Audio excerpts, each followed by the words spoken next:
Yo, konnichiwa, gimana kabar kalian hari ini? Semoga sehat terus ya. Di video kali ini, Mimin akan membahas manhwa yang berjudul Leluhur Terkuat Dalam Sejarah. Yang dimana, di video kali ini Mimin akan membahas chapter 100 hingga chapter 105. Bagi yang baru mampir, jangan lupa klik tombol subscribe, like, dan loncengnya agar channel ini dapat berkembang ke depannya. Mohon maaf jika ada kesalahan penyampaian kata di dalam video ini ataupun sebelumnya.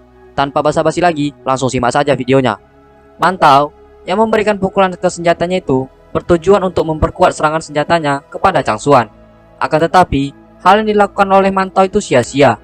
Hanya dengan satu tangan kirinya, Changsuan pun dengan santai menahan serangan Mantau. Dan Changsuan pun berkata, "Langkahmu itu cukup kuat, tidak buruk sama sekali." Melihat Changsuan berhasil menahan serangannya itu, Mantau pun menjadi keringat dingin dan berkata, bagaimana bisa dia masih hidup? Kemudian, Mantau pun mencoba mengangkat senjatanya dari Changsuan. Akan tetapi, dirinya itu pun tidak bisa mengangkat senjatanya. Mantau pun menjadi panik dan berkata, "Aku tidak bisa mengangkatnya. Bagaimana ini mungkin? Apa yang terjadi?" Penyebab Mantau tidak bisa mengangkat senjatanya itu dikarenakan Changsuan yang menggenggam senjata milik Mantau dan menahannya. Changsuan pun berkata, "Hentikan itu, kau menyerangku dengan ini 2 kali. Aku pikir ini akan adil jika aku yang menyerang berikutnya."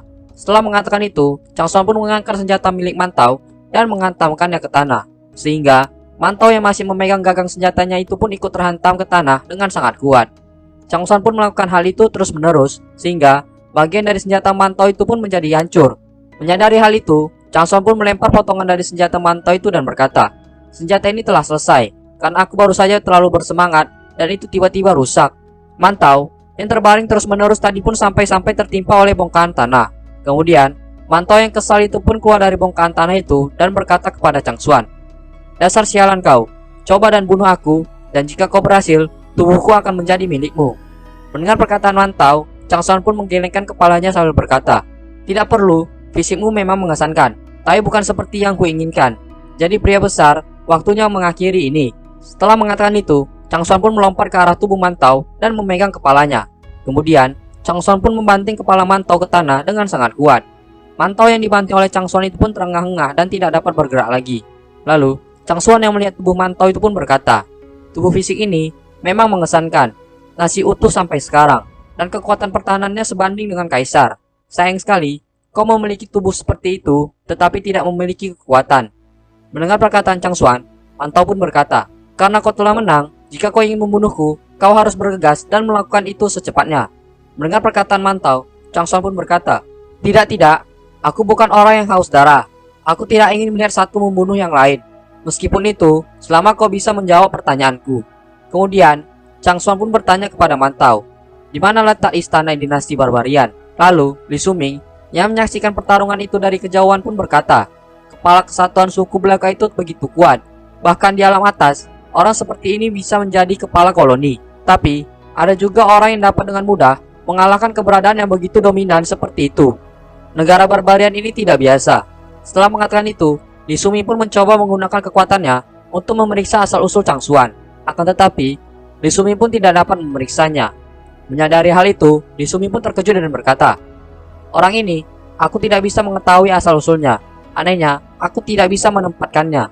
Setelah mengatakan itu, Li Suming pun menggunakan kekuatan lain miliknya untuk melihat Changsuan dari kejauhan. Setelah itu, Li Suming pun kembali berkata, "Dengan keberadaan level seperti ini, aku tidak akan percaya bahwa dia muncul entah dari mana. Meskipun tidak mungkin menghitung kehidupan masa lalunya di lingkungan reinkarnasi, tidak sulit untuk memeriksa kehidupannya saat ini. Walaupun ini benar-benar menghabiskan sekitar sepertiga dari kekuatan spiritualku." Setelah melihat masa lalu Changsuan, yang dimana pada saat itu Changsuan berhasil menahan serangan dari hukuman surgawi berupa pedang besar dengan hanya 2 jarinya. Mengetahui siapa yang dilihatnya, Li Suming pun terkejut dan berkata, "Apa-apaan ini?" Lalu, cermin masa lalu Li Suming pun tidak kuat menahan kekuatan dari Changsuan, dan menyebabkan cermin itu menjadi retak dan pecah, sehingga Li Suming yang terkena pecahan kekuatan itu sendiri pun membuat wajahnya terpental. Li Suming pun mulai menjadi panik dan berkata, "Itu tidak mungkin. Dia adalah Ye Changsuan. Ye Changsuan masih hidup. Tidak, aku tidak bisa berada di sini lagi.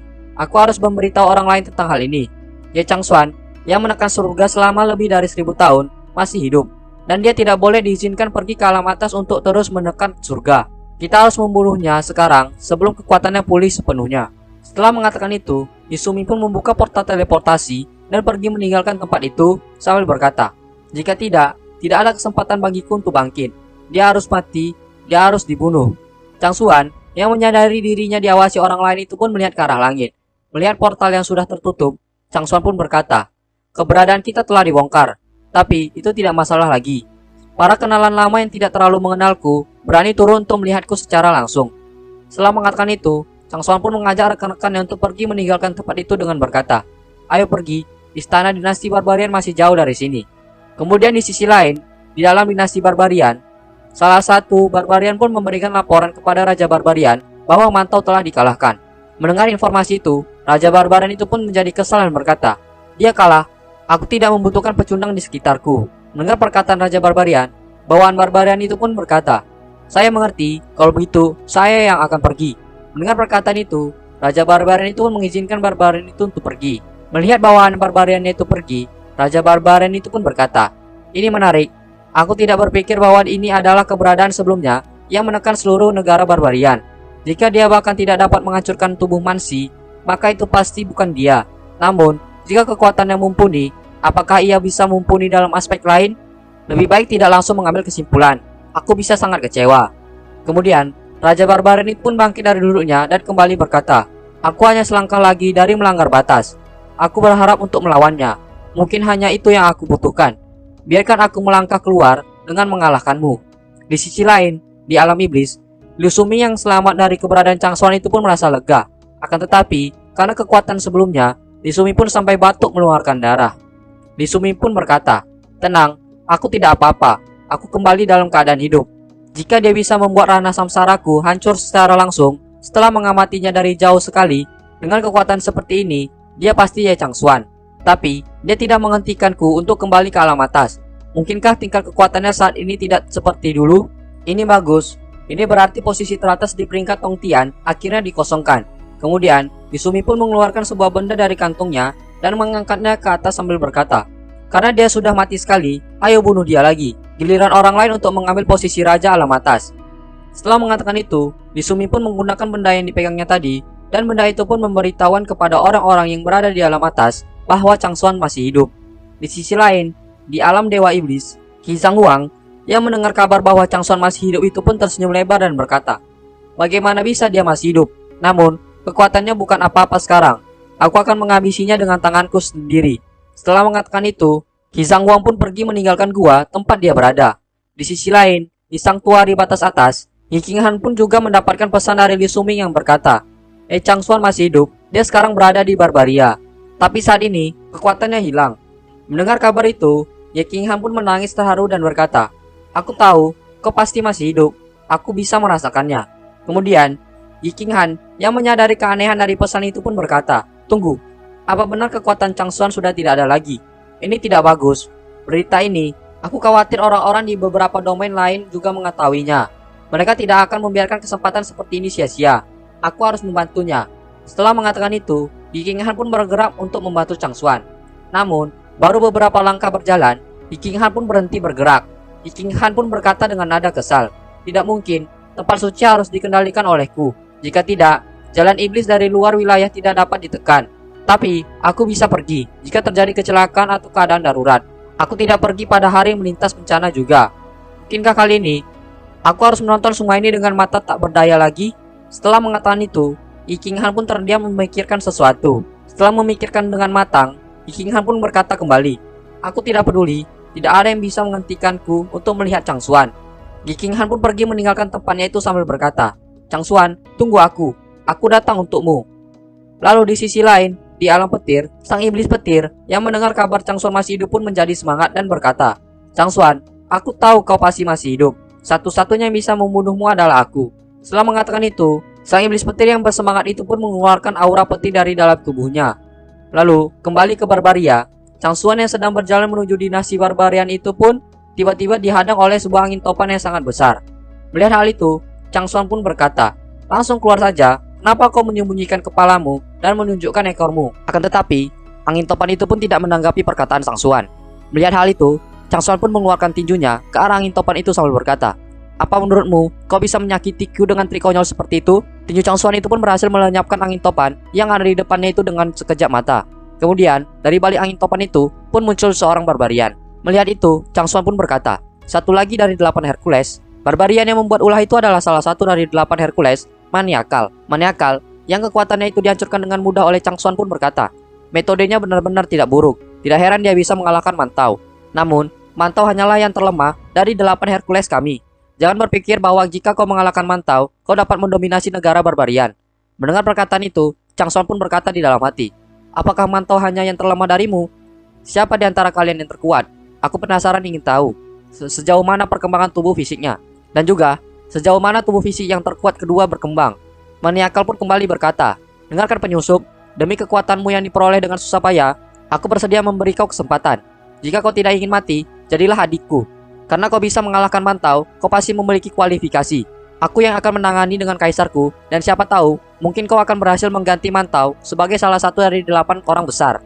Mendengar perkataan Maniakal, Yuyu pun tertawa dengan keras, dan Chang Xuan pun berkata kepada Yuyu, apakah orang ini punya otak? Mendengar perkataan Chang Xuan, Yuyu pun berkata, pria ini sudah gila, biarkan aku mendoakan dirinya dulu. Mendengar perkataan Yuyu, Nyonya Qin, Xier, dan juga Lingyan pun ikut mendoakan Maniakal. Mendengar perkataan Chang Xuan, Maniakal pun tampak kesal dan berkata, kau mengejekku?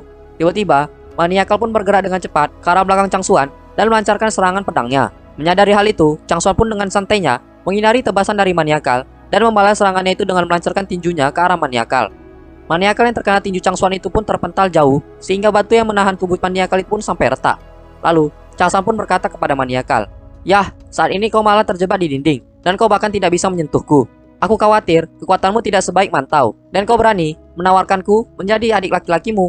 Mendengar perkataan Chang Xuan, Maniakal pun menjadi kesal dan berkata, apa kau berharap untuk mati? Setelah mengatakan itu, Maniakal pun memperkuat kekuatannya sehingga muncul aura hijau yang menembus ke arah langit. Setelah itu, Maniakal pun kembali berkata, tak disangka, perahu hampir terbalik di selokan. Aku meremehkanmu, tapi aku menyesalinya.